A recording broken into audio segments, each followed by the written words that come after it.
Самый важный секрет в любых отношениях — это 4 опоры близости, на которых они держатся. Когда все они присутствуют, отношения становятся устойчивыми и живыми.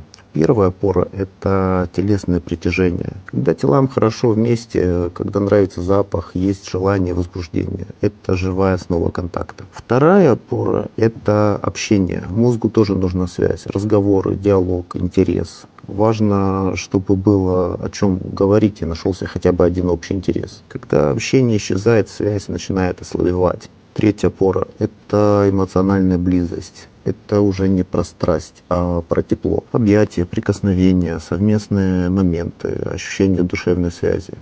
Четвертая опора — это ответственность, умение держать слово. Если договорились, значит так и делаем. Это создает чувство надежности и безопасности. Когда все 4 опоры присутствуют, отношения становятся устойчивы. Если какая-то проседает, ее можно восстановить только осознанно.